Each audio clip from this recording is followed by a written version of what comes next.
नमस्कार, अपना बिहार देख रहे हैं आप और मैं आपके साथ रंजना रावत। और अब बात इस वक्त की सबसे बड़ी खबर की। वीआईपी अध्यक्ष मुकेश सहनी को नीतीश मंत्रिमंडल से छुट्टी हो गई है। मुकेश सहनी को नीतीश मंत्रिमंडल से बर्खास्त कर दिया गया है। तो इस वक्त की बड़ी खबर आपको बता रहे हैं, जहां नीतीश मंत्रिमंडल से मुकेश सहनी की छुट्टी हो चुकी है। नीतीश मंत्रिमंडल से मुकेश सहनी को बर्खास्त कर दिया गया है। आपको बताते चले कि बीजेपी की लिखित मांग पर सीएम से सिफारिश की गई थी और सीएम ने राज्यपाल से मुकेश सहनी को हटाने की सिफारिश कर दी, जिसके बाद राज्यपाल ने उन्हें मंत्रिमंडल से बर्खास्त कर दिया। मुकेश सहनी नीतीश मंत्रिमंडल से मत्स्य और पशुपालन मंत्री थे, लेकिन लगातार बीजेपी विरोधी गतिविधियों की वजह से बीजेपी उन पर सख्त हो गई और सीएम नीतीश से लिखित मांग की। तो इस वक्त की बड़ी खबर आपको बता रहे, जहां नीतीश मंत्रिमंडल से मुकेश सहनी की छुट्टी हो चुकी है। तो बिहार की सियासत इस वक्त गर्मा चुकी है और ये बड़ी खबर आपको बता रहे, सीएम ने राज्यपाल से सिफारिश की थी। और आपको बताते चले कि नीतीश मंत्रिमंडल में मुकेश सहनी मत्स्य और पशुपालन मंत्री हैं, लेकिन लगातार बीजेपी विरोधी गतिविधियों की वजह से बीजेपी उन पर सख्त हो गई और सीएम नीतीश कुमार से लिखित मांग की और आज मुकेश सहनी को मंत्रिमंडल से बर्खास्त कर दिया गया है। मुकेश सहनी को बीजेपी से धोखे की सजा मिली है और आइए अब आपको बताते हैं कि सहनी से बीजेपी के क्यों संबंध आखिर बिगड़े। बीजेपी यूपी विधानसभा चुनाव में वीआईपी के 53 सीटों पर उम्मीदवार उतारे हैं और बीजेपी के 2 सिटिंग विधायकों को टिकट देकर चुनाव लड़ाया, लेकिन वीआईपी ने बीजेपी के खिलाफ जमकर चुनाव प्रचार किया। निषादों के बल पर कमल नहीं खिलने देने का उन्होंने दावा किया। प्रमुख अखबारों में विज्ञापन देकर बीजेपी के खिलाफ हल्ला बोला और बीजेपी को सत्ता से बेदखल करने को बताया था उन्होंने प्रमुख लक्ष्य।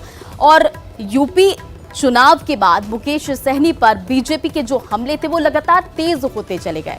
बीजेपी ने सहनी के मर्यादा उल्लंघन को बर्दाश्त के बाहर बताया और बोचहा सीट से मुकेश सहनी के उम्मीदवार उतारने से बीजेपी काफी नाराज चल रही थी।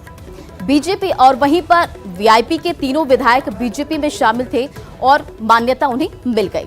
चलिए आगे बढ़ते हैं और अब आपको बताते हैं कि कैसे कई मौके आए जब सहनी ने न सिर्फ बीजेपी बल्कि एनडीए को भी असहज महसूस कराया।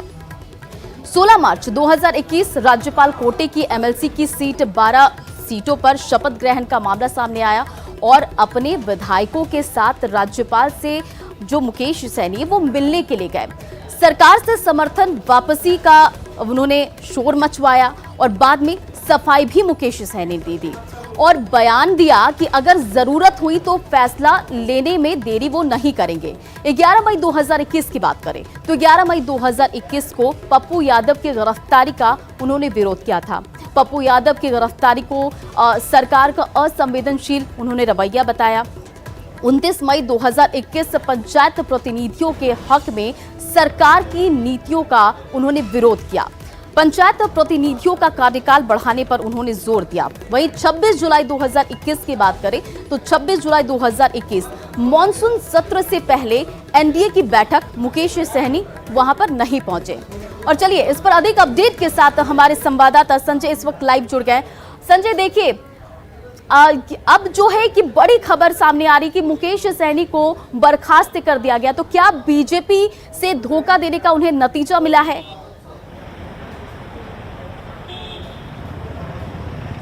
देखिए, बिल्कुल जिस तरीके से वीआईपी के 3 विधायकों को भाजपा ने अपनी पार्टी में शामिल कर लिया था, उसके बाद से इस बात के कयास लगाए जा रहे थे कि मुकेश सहनी अब नीतीश कैबिनेट में रहेंगे या नहीं। आखिरकार 2 दिनों की अगर बात करें तो घटनाक्रम काफी तेजी से बदला। शनिवार को मैं आपको बता दूं कि भाजपा के जो प्रदेश अध्यक्ष हैं डॉक्टर संजय जायसवाल, उन्होंने डिमांड की कि मुकेश सहनी अपने पद से इस्तीफा दे दें। और कल रविवार की बात करें तो भाजपा अध्यक्ष ने कहा कि मुकेश सहनी न केवल राजनीतिक दलों को धोखा देते रहे हैं बल्कि उन्होंने अपने समाज को भी धोखा दिया है। और जो मत्स्यजीवी समिति के लोग थे वो भाजपा कार्यालय में प्रदेश अध्यक्ष से मिलने पहुंचे थे, तो उसी वक्त डॉक्टर संजय जायसवाल ने न्यूज़ 18 से बात की थी और कहा था कि मुकेश सहनी अगर पद से इस्तीफा नहीं देंगे तो उनके खिलाफ कार्रवाई की जाएगी और उन्हें मंत्री पद से हटाया जाएगा। और शाम होते होते राजनीतिक घटनाक्रम अचानक तेजी से बदला और भाजपा ने एक पत्र लिखकर मुख्यमंत्री नीतीश कुमार को ये बताया कि मुकेश सहनी अब एनडीए के हिस्सा नहीं है, इसलिए उन्हें मंत्रिमंडल से हटाया जाए। उसके बाद मुख्यमंत्री नीतीश कुमार ने राजभवन से राज्यपाल से अनुशंसा कर दी कि कैबिनेट से उन्हें बर्खास्त किया जाए। और ठीक सेंटर ऑफ अट्रैक्शन अभी बना हुआ है राजभवन, जहां हमारे पीछे ये राजभवन है, जहां आप तस्वीरों में देख सकते हैं। फिलहाल सभी जो नेतागण हैं, चाहे वो मुख्यमंत्री नीतीश कुमार हो, विधानसभा अध्यक्ष हों, कार्यकारी सभापति हों, बिहार विधान परिषद के तमाम मंत्री जो हैं, विधायक हैं, एमपी हैं, वो यहाँ पर पहुंचे हुए हैं। ब्रेकफास्ट में आमंत्रित किया है राजभवन की ओर से, उन्हें आमंत्रित किया गया था। और अभी से थोड़ी देर पहले ये खबर आई है कि मुकेश सहनी को उनके पद से चलता कर दिया गया है। दरअसल मुकेश सहनी को भी इस बात का अंदेशा नहीं था कि जिस तरीके से वो इतनी जल्दी राजनीतिक बुलंदियों के शिखर पर पहुंचे थे, उन्हें इस तरीके का राजनीतिक अवसान का भी दिन देखना पड़ेगा। कुछ दिन पहले जब मुख्यमंत्री मुकेश सहनी से बात हो रही थी तो उन्होंने कहा था कि वो मुंबई से बिहार सोच कर आए थे कि लंबा संघर्ष करेंगे, लेकिन बहुत जल्द उन्हें मंत्री का पद मिल गया, जो उन्होंने सोचा भी नहीं था। लेकिन बहुत जल्द उन्हें अपना पद छोड़ना भी पड़ा है और निश्चित तौर पर उनके लिए एक बड़ा झटका है। और इससे भी बड़ा झटका तब आएगा जिस भाजपा ने उन्हें मंत्री पद से चलता कर दिया है, मंत्रिमंडल से उनकी बर्खास्तगी हो गई है। वह फिलहाल बिहार विधान परिषद के सदस्य जरूर हैं, लेकिन कुछ ही महीनों के लिए। अब बिहार विधान परिषद का जब उनका टेन्योर खत्म हो जाएगा, तब इस बात की कहीं से कोई गुंजाइश बैठती नहीं दिख रही है कि मुकेश सहनी बिहार विधान परिषद के भी सदस्य बने रहेंगे। उन्हें बहुत इस बात की संभावना लग रही थी कि मुख्यमंत्री नीतीश कुमार का ये विशेषाधिकार है कि मुकेश सहनी मंत्रिमंडल में बने रहेंगे। लेकिन जिस तरीके से भाजपा ने पत्र लिखा, उसके बाद स्टैंड लिया सीएम ने और उन्हें मंत्रिमंडल से चलता कर दिया गया है, उनकी बर्खास्तगी कर दी गई है। तो एक बड़ा राजनीतिक झटका मुकेश सहनी के लिए। और मुकेश सहनी फिलहाल चारों तरफ से राजनीतिक तौर पर घिरते नजर आ रहे हैं। रंजना, वाकई। चलिए संजय, इन तमाम जानकारियों के लिए बहुत बहुत शुक्रिया।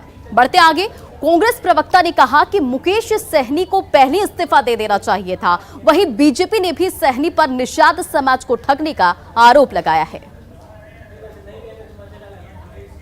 देखिए, मुकेश सहनी जी अच्छी तरह से जान रहे थे कि अब उनके लिए मंत्रिमंडल में जगह नहीं बची है।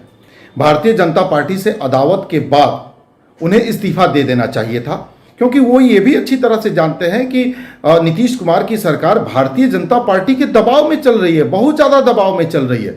और भाजपा से अदावत करके मंत्रिमंडल में बने रहना फिलहाल तो बिहार में संभव नहीं है। तो मुकेश सहनी जी को इस्तीफा दे देना चाहिए था। ये अच्छा नहीं हुआ कि उनकी बर्खास्तगी की अनुशंसा करनी पड़ी, लेकिन ये होना था, ये पहले से तय था, इसलिए इसमें कुछ आश्चर्य भी नहीं है।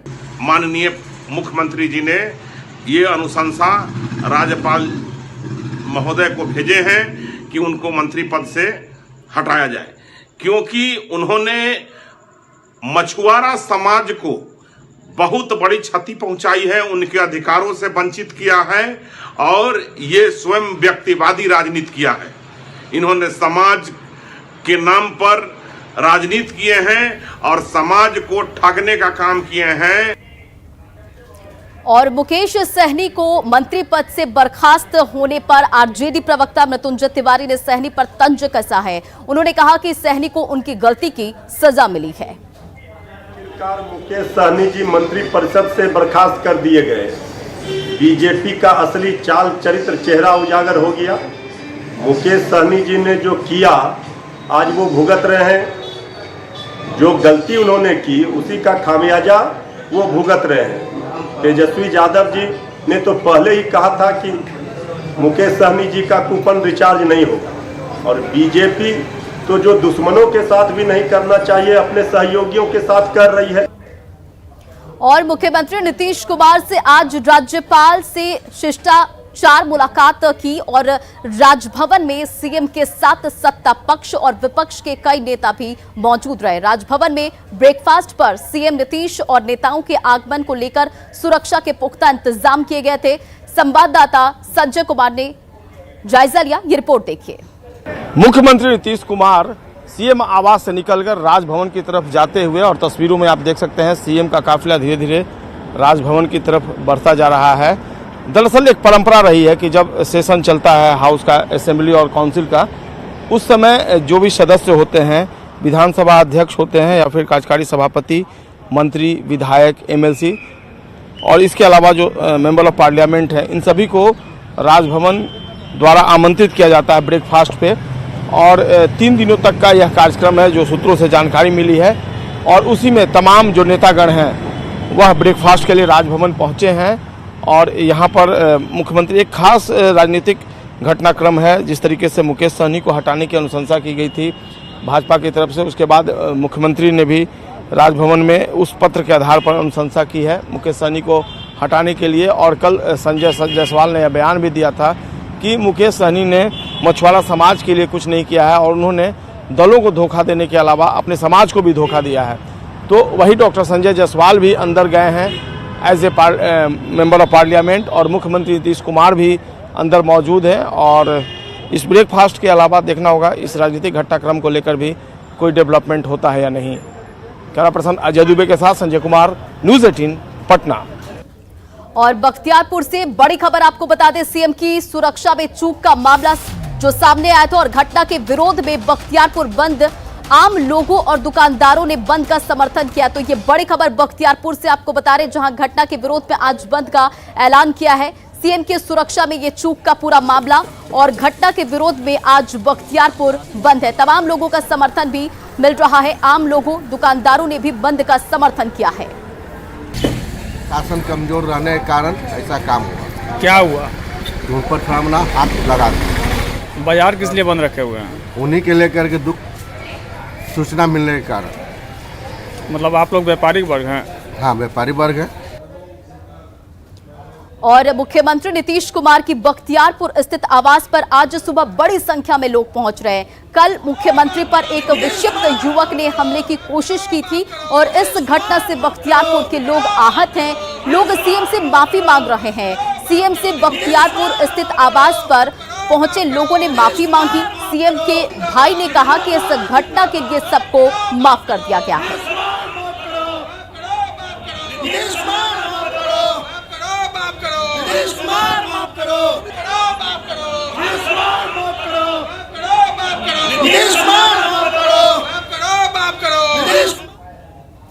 बाड़ानु मंडल के बख्तियारपुर में मुख्यमंत्री नीतीश कुमार पर हमले की कोशिश करने वाला युवक शंकर उर्फ छोटू मानसिक तौर पर बीमार बताया जा रहा है। छोटू के परिजनों ने बताया कि छोटू मानसिक तौर पर बीमार है। उसने 2 बार शादी की लेकिन कोई विवाह सफल नहीं हो सका।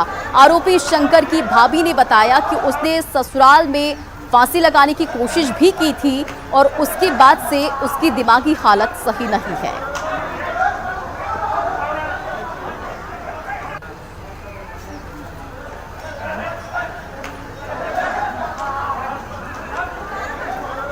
रूप से मैंने मेंटल डिस्टर्ब है और मैंने उसका परिवार में 2 साल से लगभग उसका इलाज हो रहा है। कि बख्तियारपुर के लिए दुखद घटना है कि मैंने इस तरह का मैंने काम किया। जो हम लोग पड़ोसी हैं, हम लोग इसके बारे में जानते हैं कि मानसिक बीमार है। ससुराल वाला फांसी लगा दिया था।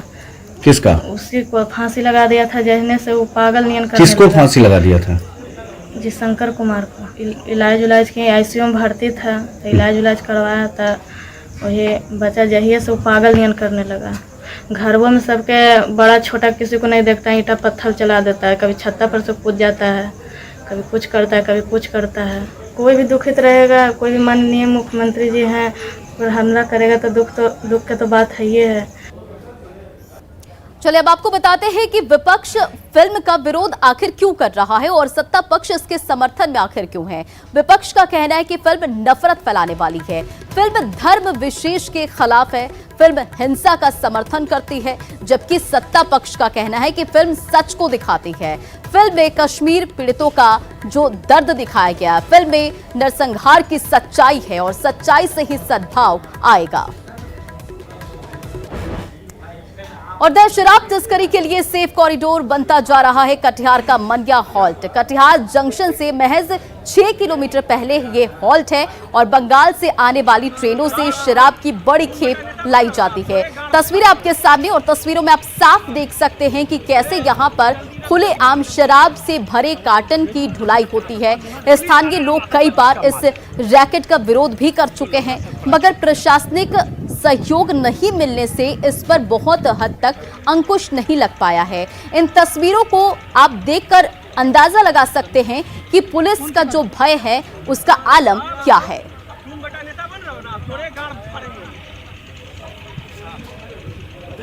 नाम क्या है? अपना नाम बताओ। एमडी क्या भैया हम लोग फालतू वाला बात तुम इसमें का है ना पहना इसमें है कौन सी क्या भैया ऐसे करते हैं अपना किसका नाम बोलो ना यार। लंबे करके ना इसमें है कौन चीज? कितना माल है, कितना का है? वो दूसरे का वो पार्टी यार पीछे आ रहा है। क्या है इसमें? तुम्हारा घर कहाँ हुआ? हम लग रहे हैं यहाँ हरगन चौक। इसमें क्या है? प्लीज भैया आपका तर्क जाने दिया क्या है इसमें? आप अपना भाई ना जो आपके द्वारा सूचना दी गई है उस पर भी हम काम कर रहे हैं और ट्रेन में पूर्व में भी छापेमारी जीआरपी के सहयोग से, आरपीएफ के सहयोग से उत्पाद विभाग करती आ रही है। पुनः जो आपने दिखाया है उसकी जांच कर उस पर हम आगे की कार्रवाई करेंगे ताकि। और गोपालगंज में जो कैश मिले थे उस पर आपको अपडेट बताते चले। लग्जरी कार से बरामद नोटों की जो गिनती है वो पूरी हो चुकी है। तकरीबन 5 घंटे तक नोटों की गिनती की गई और 3 करोड़ 50 लाख कैश बरामद किया गया है। अब बताते चले आपको कि उत्पाद अधीक्षक राकेश कुमार ने इसकी जानकारी दी और इनकम टैक्स और एसबीआई कर्मियों की मौजूदगी में ये पूरी गिनती की गई। मजिस्ट्रेट की निगरानी में कैश आज जो है कोषागार विभाग को सौंपा जाएगा। साथ ही गिरफ्तार जयपुर के दोनों युवकों से पुलिस लगातार पूछताछ भी कर रही है और पुलिस की पूछताछ में पश्चिम बंगाल के सिल्लीगुड़ी के सुपारी कारोबारी युगल किशोर शर्मा का नाम सामने आया है। पुलिस की एक टीम सुपारी कारोबारी की गिरफ्तारी के लिए पश्चिम बंगाल रवाना होगी।